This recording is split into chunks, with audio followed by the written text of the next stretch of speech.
In this video, I want to disclose to you the #1 lie in accounting. But to go there, I need to go back a little bit in time, quite a bit in time. Picture it, it's 1989. I had the mullet, the short, long, and I had the permed and highlighted, but I had to go in for the cut. So I had to go to the hairdresser and get my hair cut down, get it short. I had to find my first suit, put on the suit and tie. I had to get my dad to show me how to tie my first tie. And then I walked down the hallway for my first job, and I opened the door, and I met the partner, and here I am now. I'm starting my articles to become a chartered accountant. And he shows me my desk, and he introduces me to the receptionist, and he introduces me to the rest of the team. Then he sits me down, and he has the talk. It felt like my dad giving me the talk, but this was the talk. And here's what it came down to.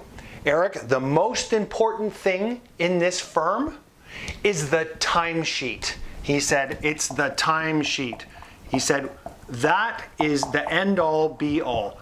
You must record and track every 0.1 of an hour and mark it down on this timesheet. It is the holy grail. Without it, apocalypse will ensue, and life as we know it will end. The firm will dissipate, your job will be gone, the world will cease to exist.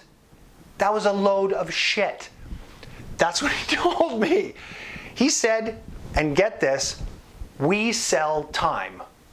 We sell time. I remember it clear as day. It was 1989. I just got my mullet cut. That was really a traumatic day for me, getting my hair cut.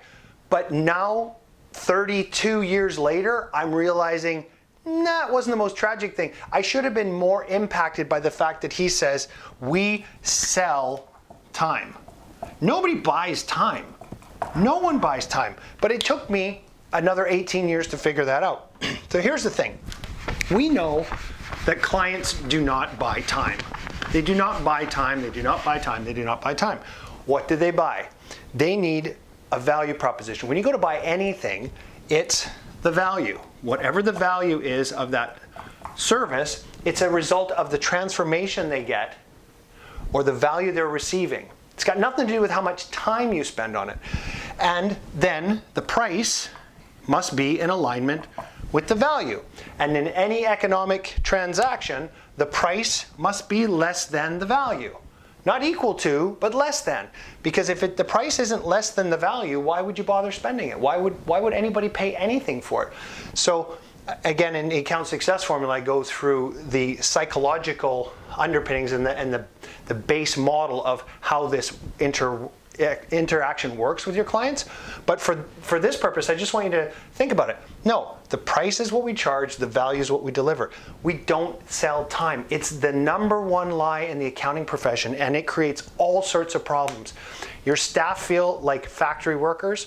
Did you go to school forever just to come in to punch a clock and punch a clock and punch a clock and punch a clock so that they can check over you? You feel like Big Brother's watching you? You're a professional. Professionals should be free to create value for their clients, and that's what you need to be focusing on. And that's what I realized. I again, 18 years in the model, 18 years doing it the old way because I thought that's what I was supposed to do. And that's the problem, is that most accountants have been trained by the old guard. They've been trained by the original partner that I talked to when I was walking in there with the trauma, with my hair now cut off, wearing my first tie and suit and trying to do this and going, okay, sir, yes, sir, yes, sir. And so after that, it was 0.1, 0.1, 0.1, 0.1. That's not how you create value for your clients. You figure out what they value most, and we sell that. We sell the transformation. We don't sell them time. And once you shift over to this, the profitability in your firm will go through the roof. And that's what the accountant success formula is for. And that's what I want for you, is to create more value in your life by creating more value for your clients and then capturing it with a price capturing mechanism known as the accountant success formula. So I'm Eric Solback, and wherever you're watching this, please scroll down, leave a comment for me, and stay tuned for more success tips to come.